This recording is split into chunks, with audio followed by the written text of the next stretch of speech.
All right, guys, give me a second here. Get everything set up.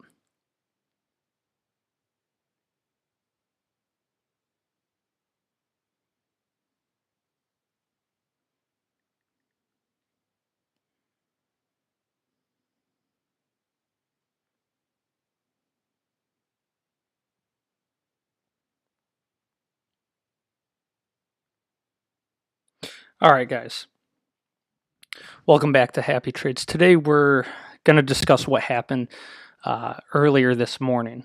Um, Basically, the U.S. brinks session is from 8 to 9 a.m. Central Standard Time.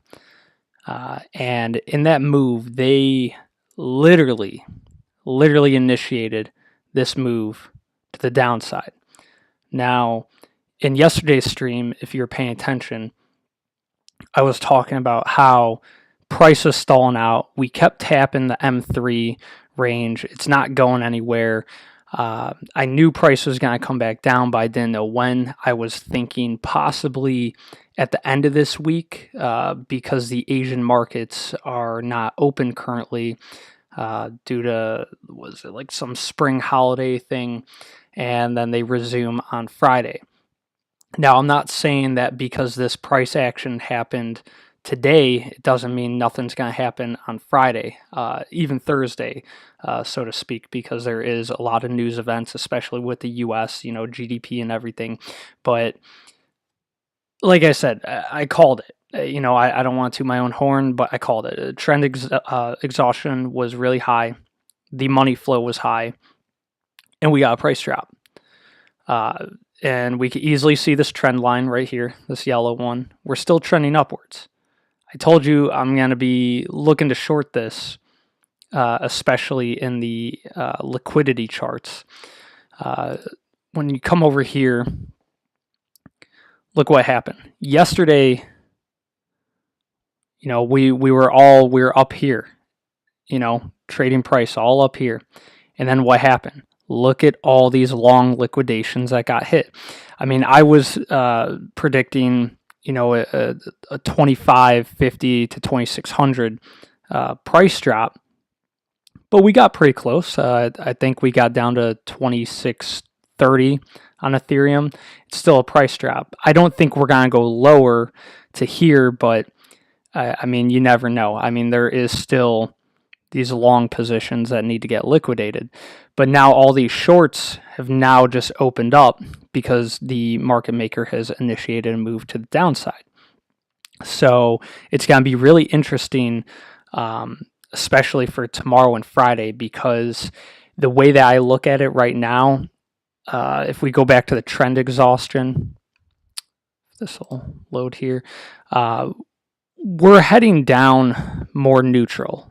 Everything is kind of neutral right now, but you could see on the 4-hour, we tapped that 50 EMA literally to the T, came right down, tapped it. Now, what I'm expecting is at least recover half of this red vector candle because this is a huge move to the downside. It'll probably come back up to like 27, 15, maybe 27.20, and then it should come back down, and by that time the 50 EMA should start lining up with this trend line, and we should come back down and touch the trend line or get pretty close to it. If we do break this trend line, we are going to see a downfall. I don't know by how much. I mean, we got our fib retracements. I mean, they give you a general idea, but it's never that accurate. It's what the retail trader uses, and if all the momentum is going to go that way, then we'll see. I mean, golden pocket is around 2500, 2565. But if we do break this trend line, we probably could be going lower from there and start retesting all the way down here. But that's for another day. Right now, we're day traders. We go in, we go out. We could do little swing trades, every 2-3 days or so. Like this move would have been a great move. With the swing trades, I said to do a $50 move.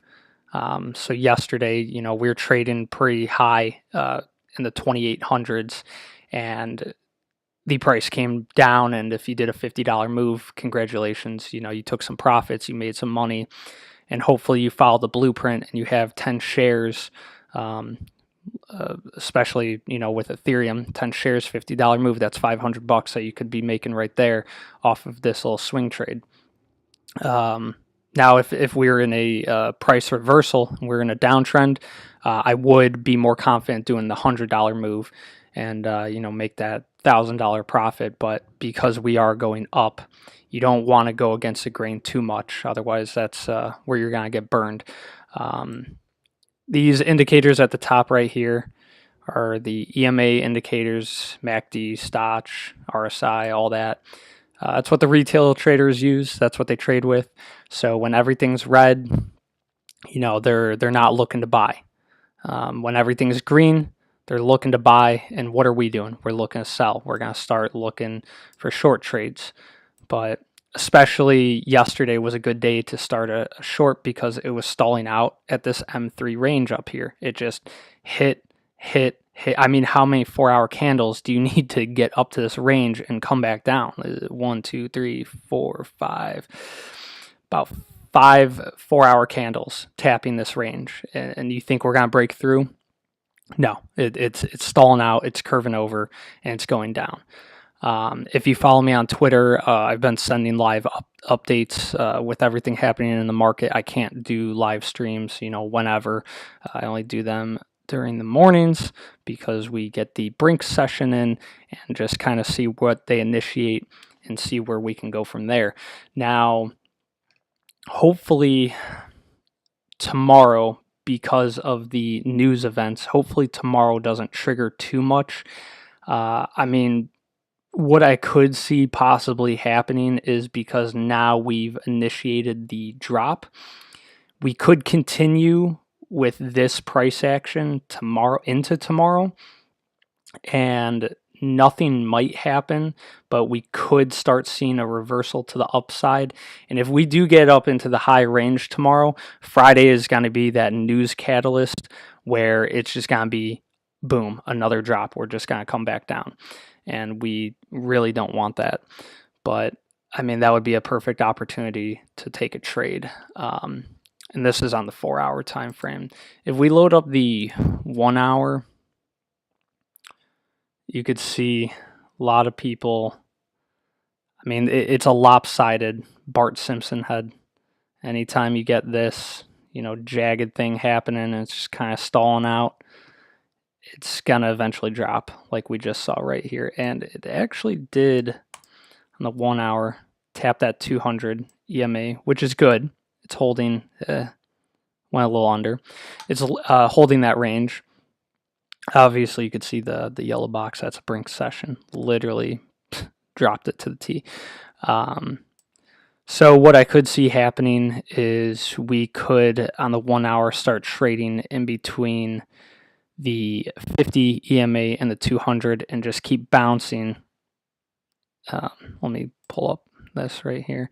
So if we get the 50 EMA just kind of like meandering around, kind of like slow downward like this, and then we get the 200 down here, continue on like that, we could have price bouncing around in here and hopefully hold this range. And then this is going to put us into Friday. So hopefully we will then propel up. But if we don't, we're going to come down. Don't know how far we're going to come down, but we're going to come down. You stick to the blueprint. You do your $50 hit because we are in an uptrend on Ethereum. If you're doing smaller cap coins like Matic and Elrond and Solana, you go for your $10 hits and your 10-cent hits. You don't do anything more because then you're just bottom fishing and you just want something to be more stable and not lose a trade. let's get another look here at the liquidation points. I mean, you could see now we got all these shorts now coming in. So just stay on standby. I wouldn't make any trades right now. Like I said, we're probably going to recover that large candle like halfway or so, but nothing's guaranteed, and we could continue with the downwards momentum. Keep an eye on that trend line. I don't like trading trend lines and patterns and everything. I just want to find a flaw, get in and get out. Easy, simple trades. If we take a look at Matic, it burned down. It hit hard to the downside. It's not even above the 50. It tried to get up there. It was kind of meandering, and it was slowly just going down. And we literally went down to M0. Now, we could be looking at, I mean, if we are staying here and we're not going down anymore because we are low on the trend exhaustion down here, we are having a higher low. If we're at M0, we're likely to come back up to the M3. Now that's about a 10-cent move. I mean, theoretically, you could long this if you're looking to do a long position, but I would just wait for Thursday and Friday to see what is happening. I mean, you could see the volume range where the resistance is at, 164.5. Obviously down here is our support. So just trade with caution for now. If you're going to make a move, the move was yesterday. There can still be moves be made today, but like I said, we're down one market. They're resuming on Friday, but who's to say, what they're going to do on Friday, because they might do nothing at all because we're heading right into the weekend. And that would initiate a different move because crypto would be trading on the weekend. Unlike stocks, they don't trade on the weekends. So we'll have to see what happens on Friday, especially. On Elrond, looks like we are tapping the 50 EMA, slightly going below it. Looks like it's trying to recover, but again, we are kind of like midway on the trend exhaustion. We could be coming back a little more. Even tap this Fibonacci right here at like the 140, 141 mark, and then bounce back up because we are, I'll just get rid of that.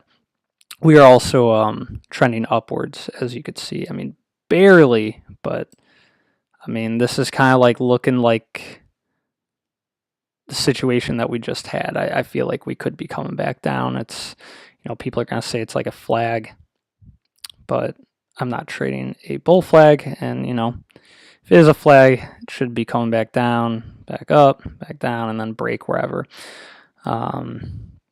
We did start at the M3 range, and then we didn't go all the way down to M0, which is good, but we could have the possibility of coming down to M1 and lightly tap M0, so be on the lookout for that on Elrond, and that would most likely be the same thing with Solana, but Solana it's kind of being weird right now. Let's go ahead and pull up that chart. Do the Binance charts.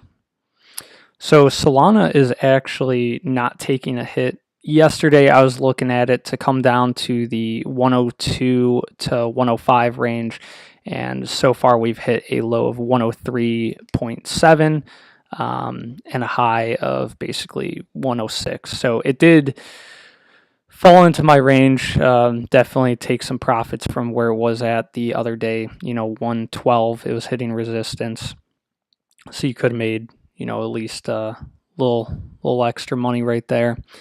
We are looking to at least tap that 50 EMA. I was talking about the $100 zone. Right now it would be at 101. If it does keep going up, then yeah, like probably 102, 103. It should tap around there and then hopefully go back up, because we are still high on the trend exhaustion and we have not gotten low yet. So it's going to be a little weird if we do go lower on the trend.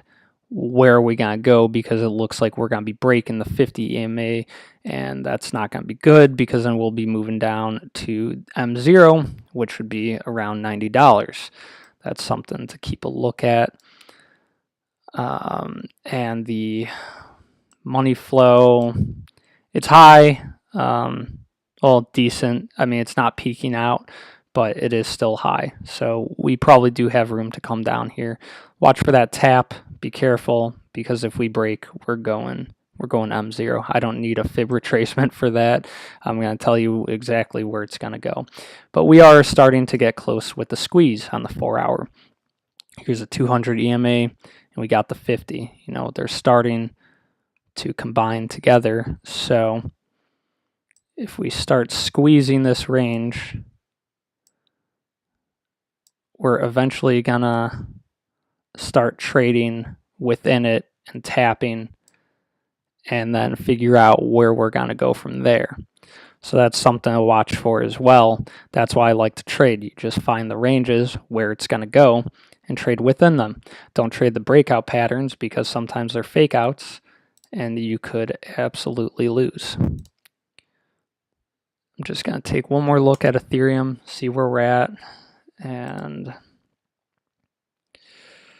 well, it looks like we got a blue vector. Very, very small blue vector. We're probably going to get that V-shaped recovery, like I said. Get to about halfway. This is the hour chart. Move back to the 4 hour. Probably not going to have that blue vector. No, we don't have that blue vector, but it's going to make its way, push up to, you know, peak above the 2700, and then probably initiate the move back down and tap that 50 again. That's what I'm expecting. Trade careful, trade cautious. Follow me on Twitter.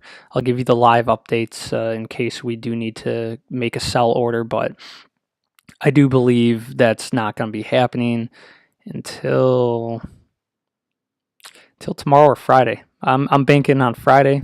Is going to be more when we're going to be creating more trades. You're more than welcome to scalp this market. Looks like it kind of settled down. It's going to do a little recovery and then come back down. Scalp with, I don't know, $2 to $3 trades. Make like 20, 30 bucks every time. And that's all I got for you today. Until tomorrow. Peace.